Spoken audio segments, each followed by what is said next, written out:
দেশ গড়তে জুলাই পদযাত্রার ১৭তম দিনের কর্মসূচি পালনে আজ ফরিদপুরে পদযাত্রা ও পথসভা করছে জাতীয় নাগরিক পার্টি।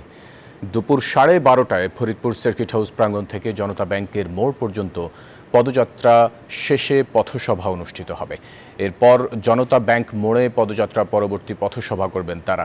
এ সভাকে কেন্দ্র করে সভাস্থলে অতিরিক্ত পুলিশ মোতায়েন করা হয়েছে।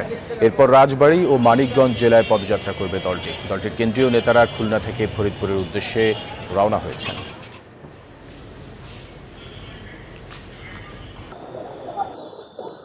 ধন্যবাদ ফয়সাল। আপনি জানেন যে জাতীয় নাগরিক পার্টি এনসিপির আজকে যে পদযাত্রা ফরিদপুরে অনুষ্ঠিত হবে সেটি কিন্তু নিয়ে এলাকায় এবং এনসিপির যা নেতৃবৃন্দ রয়েছে তারা কিন্তু সকল প্রস্তুতি সম্পন্ন করেছে। আমরা যেটা জানতে পেরেছি নেতৃবৃন্দদের কাছ থেকে আজ বেলা 12টার দিকে জেলা সার্কিট হাউস থেকে তারা পদযাত্রা শুরু করবে। সেই পদযাত্রা বিভিন্ন সড়ক প্রদক্ষিণ করে ফরিদপুরের এই জনতা ব্যাংকের মোড়ে পথসভা অনুষ্ঠিত হওয়ার কথা রয়েছে। তারপরে এই এনসিপির দলীয় যে কার্যালয় সেটি উদ্বোধন করবেন এমনটাই কিন্তু আমরা জানতে পেরেছি।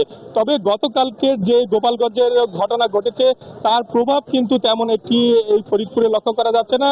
তবে পুলিশ প্রশাসনের পক্ষ থেকে বাড়তি যে নিরাপত্তা তারা কিন্তু জোরদার করেছেন। প্রত্যেকটি পয়েন্টে তারা অতিরিক্ত পুলিশ মোতায়েন করেছে। সেই সঙ্গে আমরা সেনাবাহিনীর যে টহল টিম সেটিও কিন্তু আমরা লক্ষ্য করেছি এবং সমাবেশ স্থলের আশপাশের বহুতল যে ভবনগুলো রয়েছে সেই ভবনগুলোর উপরেও আমরা দেখেছি যে অতিরিক্ত পুলিশ মোতায়েন করা হয়েছে।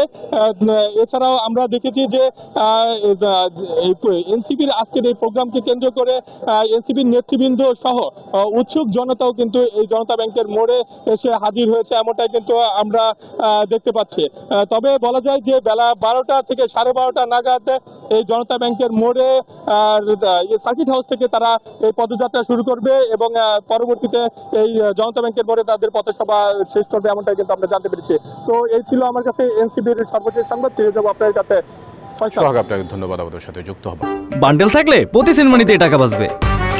বিকাশ সেনমানি বান্ডেল কিনে জিতুন প্রতি লেনদেনে।